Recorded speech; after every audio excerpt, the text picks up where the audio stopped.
give you the ability of overcoming the challenges that you will definitely be faced over the next few weeks. Now, remember, when we talk about Middot, we talk about character traits. Just be mindful that as Jews, we subscribe to the idea that of course we have emotions, and emotions are important. We have to validate emotions. But we also recognize that emotions don't define us. That circumstances they were put in, we don't choose. I don't choose the parents that I have. I don't choose the things my mom says when she triggers me. I don't choose the environments that I find myself in. My only choice is how I am able to respond to the circumstance that I'm in. That's it. There's nothing else I can do. I can't change what's happening right now with Russia and the Ukraine. I wish I could. I would push the stop button immediately. But I could only choose my response. What am I going to do about it? What am I going to say? Emotionally, you are moved by something and someone. What are you going to do about it? How are you going to get involved? What are you going to say? See, the challenge is that we allow our emotions to dictate the response. You see a disturbing video, what do? I'm going to go out and do something. That's not the right response, right? The right response is to be mindful of the emotion, to recognize that it is there, it is a part of you, but we don't respond emotionally. How often do we make mistakes in our relationships with spouses and children because we get frustrated, we get annoyed, and then we say something that we could regret, we do something we're going to regret. Always be mindful that a intellectual response is 95% of the time going to be the best response. That there's almost never a response that needs to come from your emotions. The emotions are there to help you be aware of a situation. Emotions, by the way, work much faster than the intellect. You could feel something immediately for somebody else. Most of the time, actually. Sometimes it could be slow also, but most of the time, emotions move very quickly, okay? And when we react without thinking, we make lots of mistakes. Okay, so let's talk about savlanut and see some strategies of what savlanut is. How do Jews think about patience? How is it different than the outside world? And what can we do to kind of add some more patience to our lives? Hannah, we all need it. Okay, so here we go. So we have a quote. Those of you that are not with us, there is a source sheet. If you want it at some point, I'm happy to send it to you. God bless. Thank you. God bless you. He says as follows. This is Cheshbon Nefesh, Rabbi Reuven. He says, "Woe to the pampered one who has never been trained to be patient. Either today or in the future, he is destined to sip from the cup of affliction." What does he mean? What does it mean? We have Rabbi Cohen over here. Thank you very much. Rabbi Ariel Cohen, Rabbi Ariel Mizrahi Cohen now we call him. He was upgraded last night. It was thank you. That's enough. Thank you. Baruch Hashem, we're so lucky to have him here. Now we're going to see him doing Birkat Kohanim as well. Not only give us his awesome sermons, but inspires. Last night, when at the wedding, those of you that were there, Rabbi Mizrahi was honored of making the bracha of Besamim, and they called up Rabbi Ariel. Besamim is on the spices, and they called Rabbi Ariel Cohen up, and not Rabbi Ariel Mizrahi. So he had no idea it was him, because Ariel Cohen is a very common name in the community. And they're like, no, we mean, and no one was coming up. They're like, no, we don't mean Ariel Cohen, we mean Rabbi Ariel Mizrahi. They're like, exactly. For the Kohanim, they didn't call him up. Baruch atah Adonai Eloheinu melech haolam shehakol nihiyah b'dvaro. Anyway, what's that? No, he's not a Kohen. It's just it's a joke that we're making. He's not a Kohen. Don't ask him to redeem your children. Don't ask him for a bracha. I mean, you can ask him a bracha because he's a great rabbi, but nothing to do with the Kohenah. So, what does Rabbi Reuven mean? That someone who has who's been pampered, who has been trained to be patient, will sip from affliction. I'm not sure. I'm sure you guys drive, right? You ever have that feeling when you're driving and you're stuck in traffic and you're in a rush, and like you just got to go, and you're like, you're cutting people off, and you're moving in and out of lanes, and you're honking the horn, right? How frustrating is that? Now, what would you be like if you trained yourself in being patient and recognizing that there's certain things you can't control? Like, I'm not going to be the person that's going to allow my inner frustration to turn me into a person with road rage and like honk people off the road and like, make all kinds of mistakes. Think about it for a minute. That's exactly what he's saying. If you don't spend time training yourselves to be patient, you're not going to be patient. I don't know what some of you were thinking. Some of you were thinking, well, Rabbi, I'm already pretty patient. I'm a patient person. I have a very good predisposition to patience. I'm okay. I want you to know, I would say the same thing, because I always think of myself as being someone who's very patient. But I spent about 18 months working on savlanut, on patience, and I could tell you with honesty that I am very far from patient. And that all I learned in those 18 months is that I have a long way to go to achieve a level of real savlanut. You're going to find yourselves in situations where your blood pressure is going to go up. How do you respond? What are you doing about it? Look at the next verse over here. It's Pasuk in Devarim. It says, "V'shamarta et mitzvot Hashem Elokecha, lalecher b'derachav u'liyirauto." Therefore, keep the commandments of God and walk in His ways and revere Him. Why are we quoting this over here?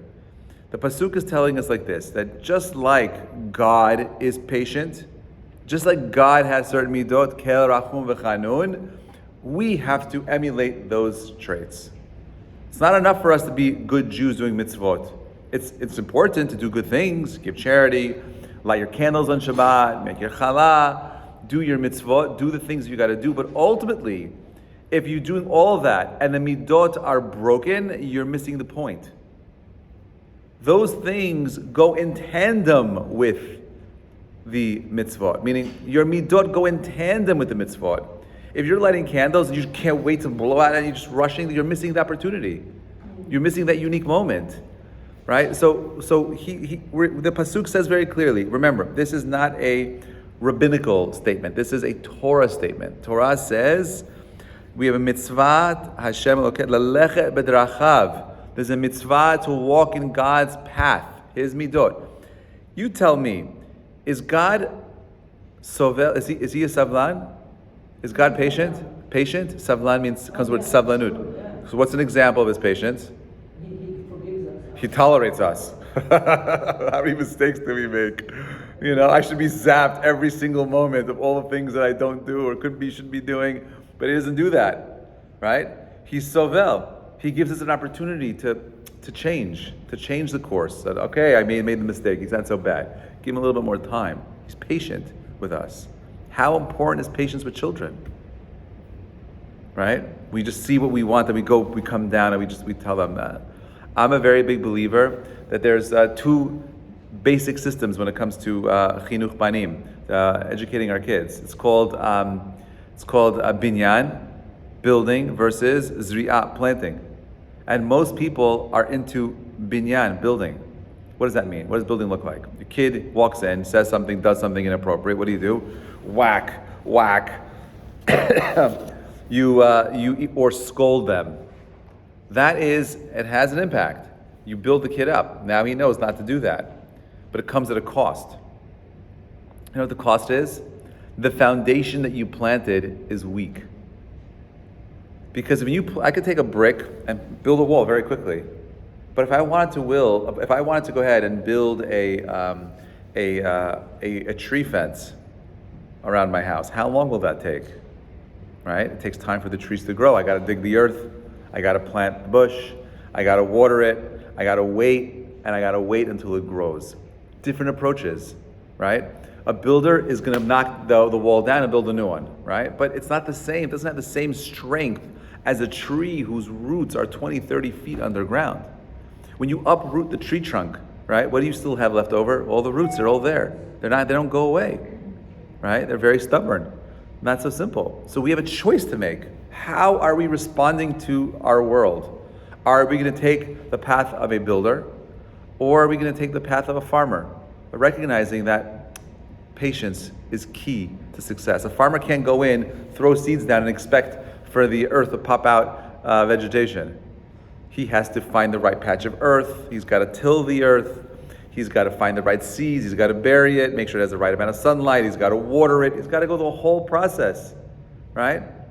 There is no immediate immediate results. We want immediate results because we live in a world of immediate everything, immediate pleasure, immediate response, immediate. But the reality is, you and I are an expression of lots of moments in time that helped create what we are. Think about who you are. It's everything before you. And what was that? The 20, 30, 40, 50 years of your lives, of the choices that you have made, some of them good, some of them bad, some of them poor choices. But God has patience. He says, you know what? I will give you the ability of refining yourselves. Look at the next pasuk. Dvarim continues. Ki tishmor kol mitzvot hazot la'asota asher anochi mitzavcha hayom la'ahava et Hashem Elokecha. Ready? Here we go again. V'lalechet b'drachav kol hayamim v'yasafta lacha od shalosh orim al hashlosh ha'ele. Okay? This is what he says over here. This is talking about the Iri Miklat. It says, God says that if you are faithfully observe all the instructions, all the commandments that I put upon you today, to love God and to walk in His ways at all times, then you can have all these additional 3 cities of refuge. Next pasuk, Dvarim et Hashem ha'amata hayom. God has said, affirmed, told you today, liyot lecha lelukim lelechet b'darachav. In order for God to be your God, you have to be willing to walk in His ways. V'lishmor, and to safeguard chukav, His commands, umitzvotav, and His laws, mishpatav, l'shmo b'kolo, and to obey Him. Are you going to be someone who's walking in the path of God? Are you someone who is going to live a life of patience?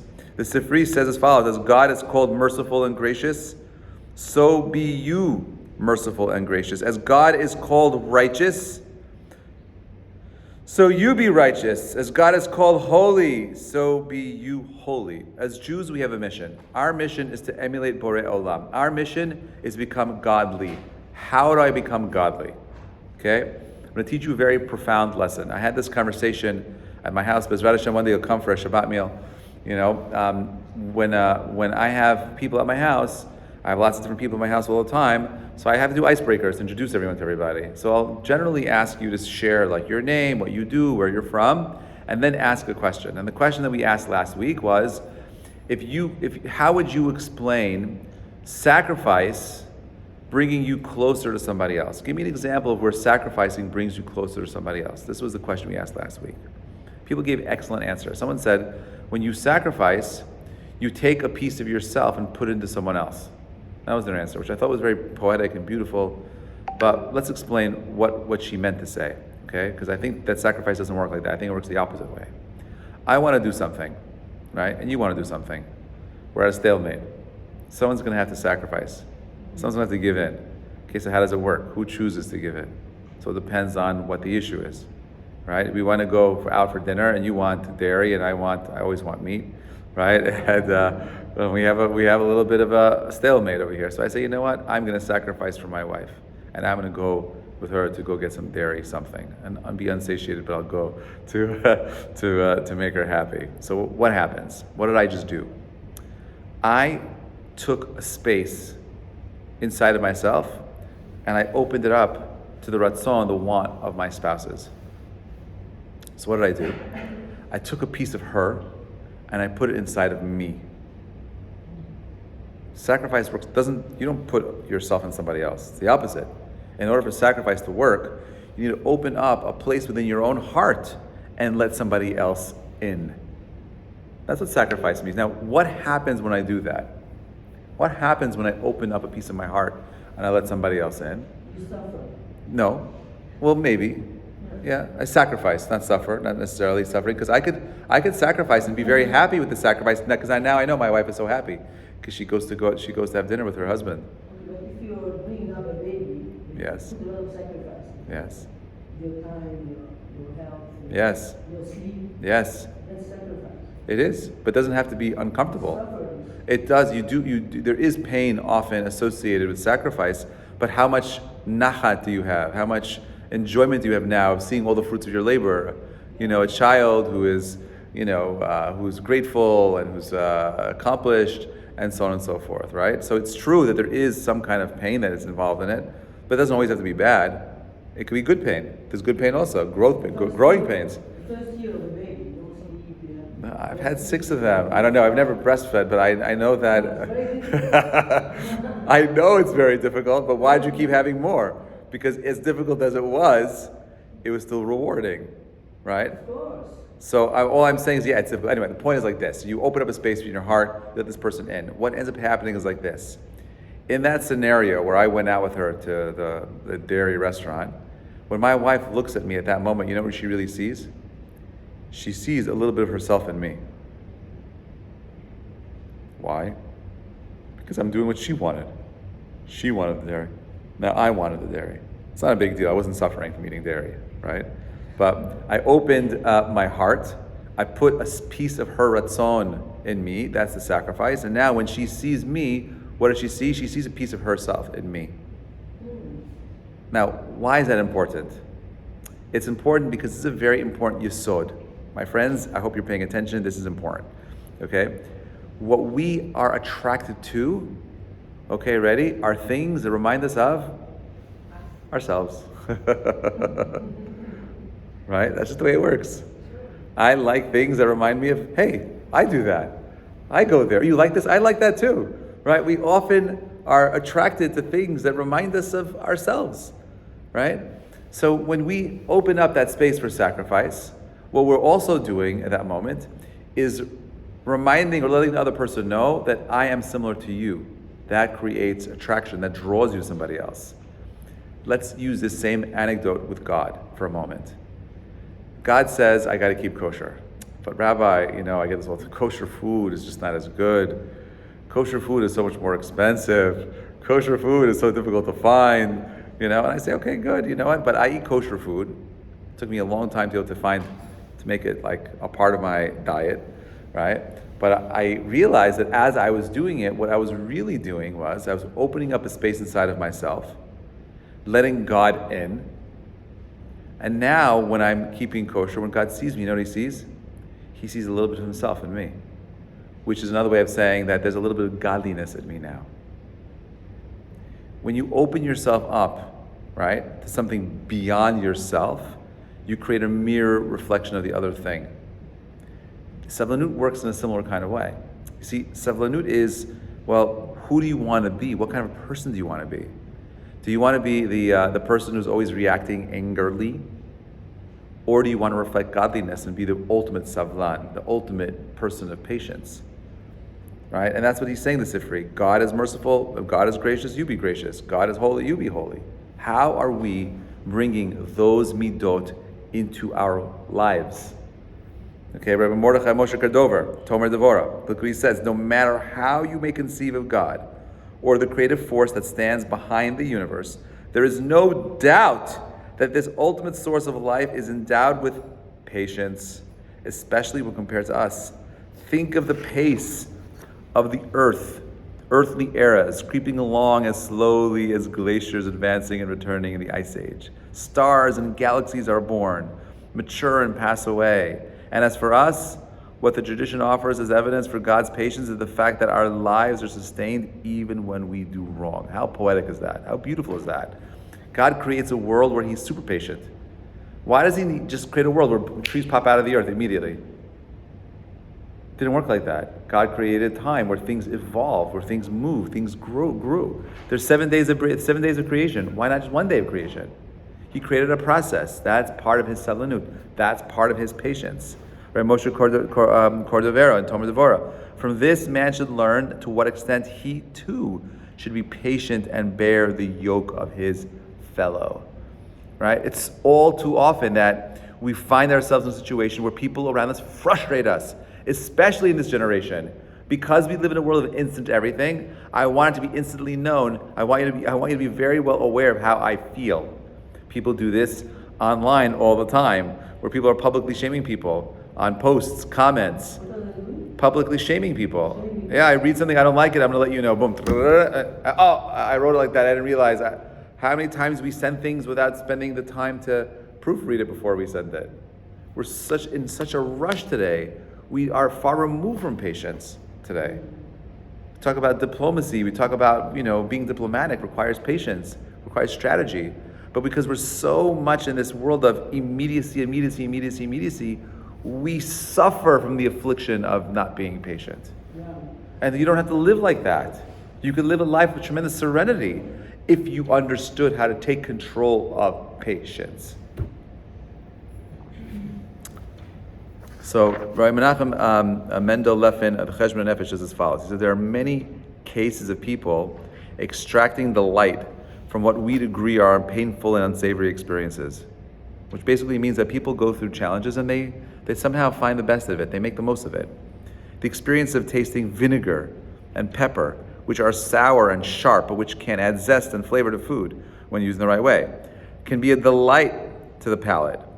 But towering above all these are the spiritual delights in which the supernal soul, neshama, exalts. For example, the wondrous, sublime pleasure of acting righteously with everyone. But for those serious incidents which come upon us unavoidably, and which we're powerless to prepare for, which we cannot deal with once transpired, God has provided us with a remedial regimen called patience. We have a very easy way of dealing with these things. When you find yourself in a situation which is unbearable, the response needs to be patience. Easy. We're gonna figure it out. How many times have you been in your lives in situations where you're like, I can't deal with this. It's breaking me. It's too hard. It's not fair. It's a low fail, right? How many times do we find ourselves in a situation where it's so hard and so challenging? You know what the response is when you're feeling a bit depressed and despondent, when you're feeling like you're in a bad space? Be patient. You're going to get through this too. Gam zo ya'avor. This too will pass. Be patient. Wait. In time, you will see how the patience served you well. You want to respond immediately? Don't. I have certain rules. In business, I don't do any deals until I have 24 hours to think about it. Right now, Rabbi Steiner, 24 hours, I don't sign anything. I need time to process. It takes time to process. I told a story over this morning of a Dr. Pelkovich who tells of a case where he had a patient who was a 9/11 survivor. He was trapped in the hallway in 9/11, one of the buildings, couldn't get out.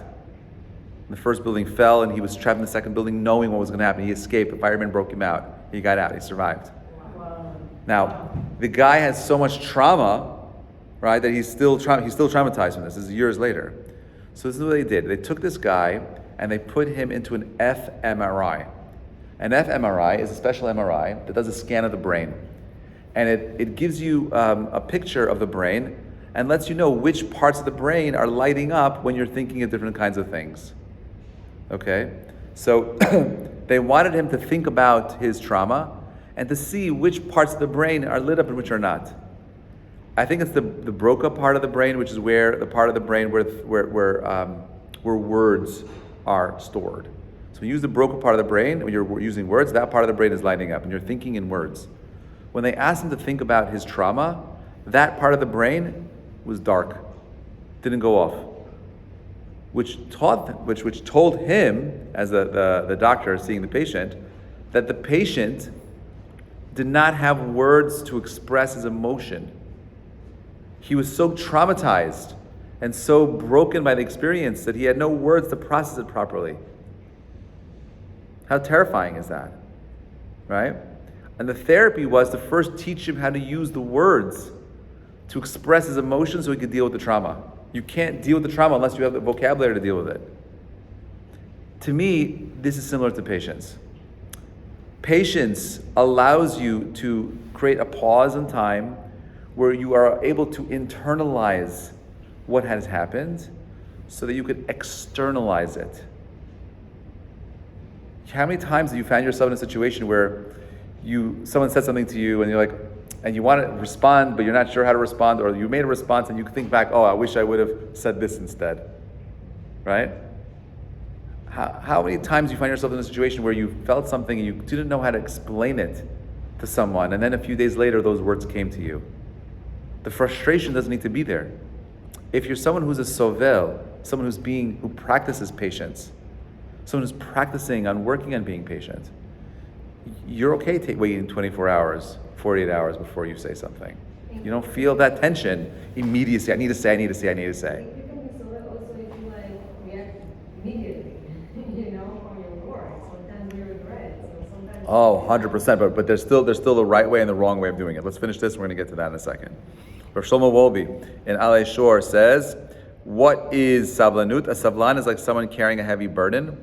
Even though the load is heavy, he continues to carry it and doesn't put it down. That's a powerful imagery. A savlan isn't someone who's just being patient, waiting on the side. A savlan is someone who's enduring something. You think of the savlan as the peaceful guy sitting there just always being patient. That's not what's happening. The savlan is going through some kind of suffering. He's enduring pain. He has to be patient. It's not easy. It's heavy. I want to let go. But the savlan never lets go. He's committed to the process of being a savlan. It's interesting. The word savlan in Hebrew comes from the root word sovel or sevel, right? To endure, right? To endure, right? To endure. So what am I enduring? How does patience work? Let's read this last piece of Gemara and I'll tell you. Gemara says as follows. Gemara is in Eruvin and says Rabbi Reuven had a student who was so slow that he could not grasp a lesson unless his teacher taught it to him 400 times. I would not want to be his teacher. I would not. I don't think I have the substance for that. One day, Rabbi Reuven was teaching his student, and someone came and told the rabbi that he needed his services, and we had finished teaching, right? So that day, after he had completed the 400 repetition, taught his student 400 times. Can you imagine how dedicated this rabbi was, right? Rabbi Reuven asked the student if he grasped the lesson, right? 400 times, you should usually get it after 400, not 399, not 398, but 400. To which the student replied that he did not.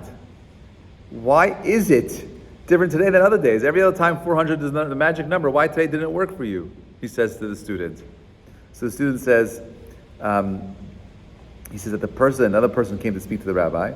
The student was so distracted and thinking to himself, soon the master is going to leave and get up. And soon the master will have to get up. And I was so obsessed with the thinking of this other person asking for your time that the lesson didn't go in today. Right? So what did Rabbi Reuven said? He said, if that is so, let me teach the lesson to you again. 401 times, right? He then repeated the teaching another 400 times. He started over again. Right? He started over again. When he finished, a heavenly voice called to Rabbi Reuven, which reward do you want? Either 400 years will be added to your life, or and your generation will receive it in the world to come. And he says, I want my generation and I merit the world to come. To this, he said, he'll give you both. Okay? It means that he did the right thing. So what are we learning from that lesson? The lesson is teaching you like this, is that some people need more time than others. But Rabbi Reuven isn't just a good teacher. Rabbi Reuven was a man who spent time on developing that level of patience. I couldn't teach this class to you more than once. That's why I recorded it, so you could watch it over and over again, okay? Maybe he needed YouTube and other mediums to express these ideas for his students, but it's not the same, right?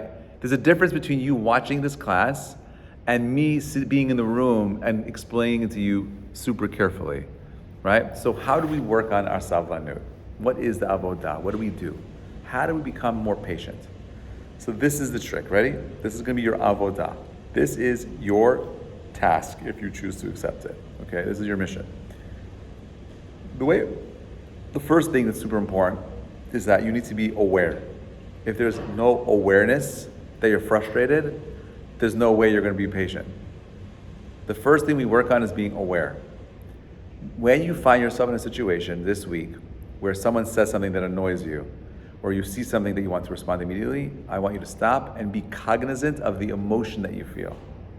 Be cognizant of the fact that you're feeling this urge to do something in response, and don't respond. Don't respond. Wait 5 minutes. The first thing you want to do is acknowledge the stressor. Acknowledge the frustration. Acknowledge that you are being sovel. Acknowledge that you are enduring something that is very heavy right now. After you've acknowledged it and you feel at peace with it, then I want you, after 5 minutes, to go and say whatever it is that you need to say. Now, that's not the goal. The goal is to get you to a place where we build up your muscle, where you never have to say what you have to say immediately, where you can wait 24 hours. So first it's 5 minutes a week, then it's going to be 10 minutes before you say something, then 30 minutes, then 35, then 40, and 50, and so on and so forth. You're going to take your time so that you can get yourselves to a place where the response is going to be cerebral as it can be, as intellectual, as much as it can be from the mind and not from the heart. This is how you work on being a savlan. Savlanut requires a strategy on your parts, and everyone needs a different kind of strategy. So you are being modeh to the stressor, acknowledging that something is stressing you, not responding, and delaying.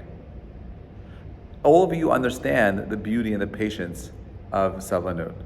No one could dispute its profound impact on our well-being. I can't stress this enough. I was many years ago. I was going to a funeral with one of my rabbis, and I said to him, I was very young. I said to him, Rabbi, I'm like, I see you're crying. Why are you crying? Like your rabbi, I know I understand your rabbi died, but you should be happy that he died because he's going to heaven. If you really believe he was a righteous person, right? He's in a much better place. No more pain, no more suffering, no more challenge. He's sitting there basking in God's glory. What are you crying about? So he says, Reuven, he's like, that's a very insensitive question, which it was, but I was just asking the question because I was curious. So he said to me, obviously you're crying because of the loss of the person, but in general, on a more philosophical level, part of what we miss when someone departs is that unique expression of their soul. That each of us expresses God in a unique way, and that godliness is expressed through my actions. So if I am someone who is a savlan, that midah of savlanut is a reflection of God's midot. And when that person is no longer here, that aspect of that godliness is lost in the world. And that's part of another reason why we're sad and crying at a funeral. How many people who we've lost were these amazing, remarkable human beings who are giving, loving, kind, understanding, patient, right? Honorable, gracious. Those are all midot, my friends. Now, do you think that being savlan is natural? No. Absolutely not. Right? It's not natural at all. What do you mean? I'm hungry, feed me now.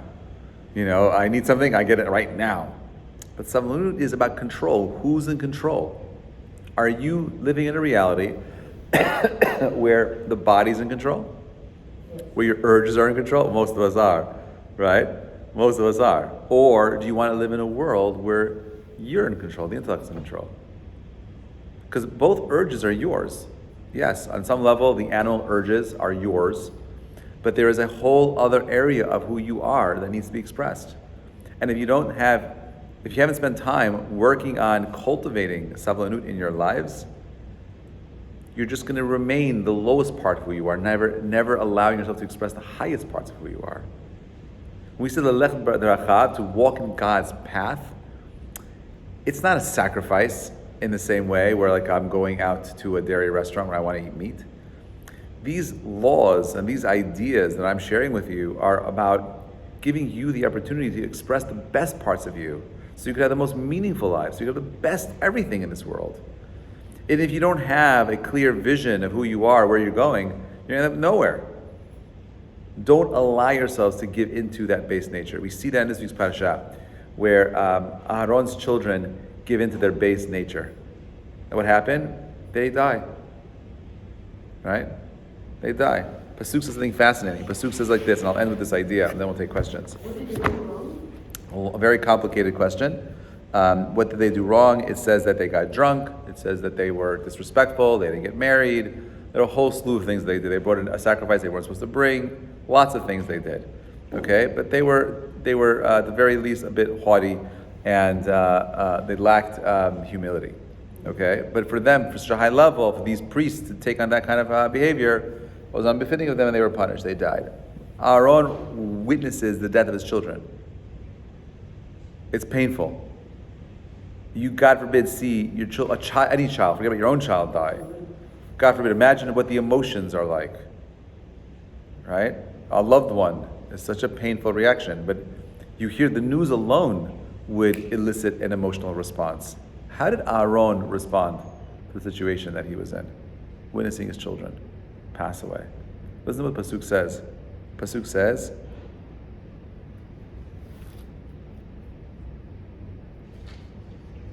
It says, "V'yomer Moshe Aaron," right? God, Moses speaks to Aaron. Hu asher dibra Hashem le'mor b'krovai ekadesh. Right? Those people that will come close to me will be made holy. V'al panei kol ha'am echabed. Right? And he was honored in front of all the people by coming close to the people. Vayidom Aharon. Vayidom Aharon. You know what Vayidom means? He was no expression. He was expressionless, right? Rashi says, what does Vayidom mean? Listen to what Rashi says. What? No, Vayidom means he had nothing, zero. Not Vayidom. I get it now. I get it. Dam. No, it wasn't. It's not red at all. Vayidom means that he was expressionless, stoic, no movement. Rashi says, Kibal schar al shtikato. He acquired reward for his silence. Maschar kibel sh'tiachad imo hadav. It's like the reward is that he had this private moment with God.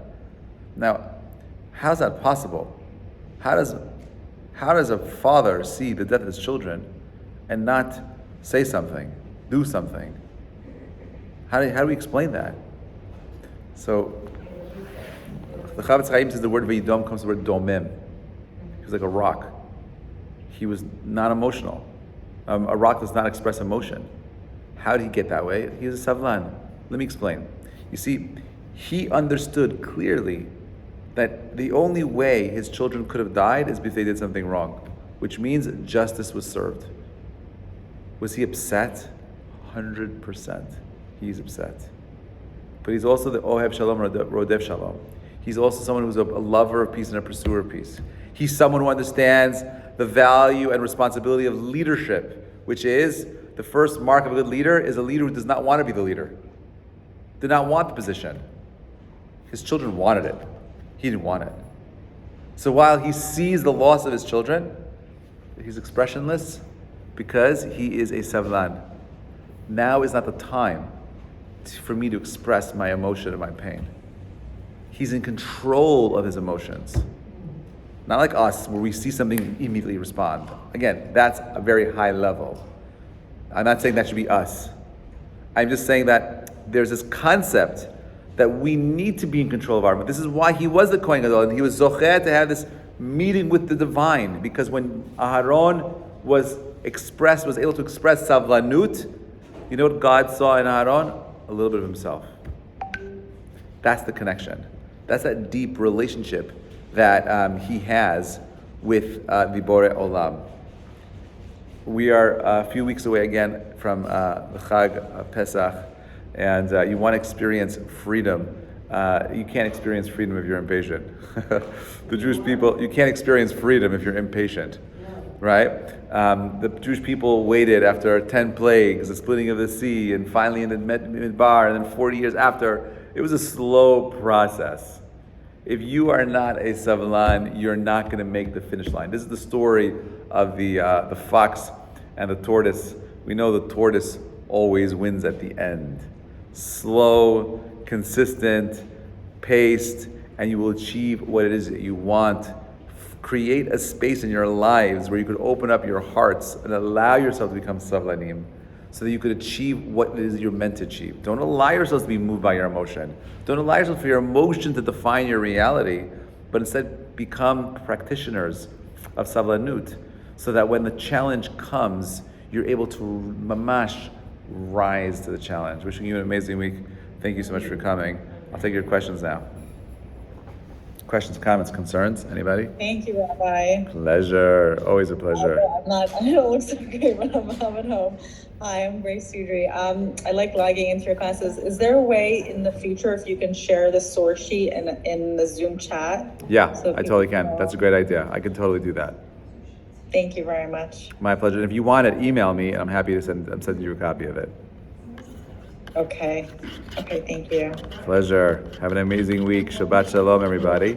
Any other questions? Any questions or comments? Thank you, Grace.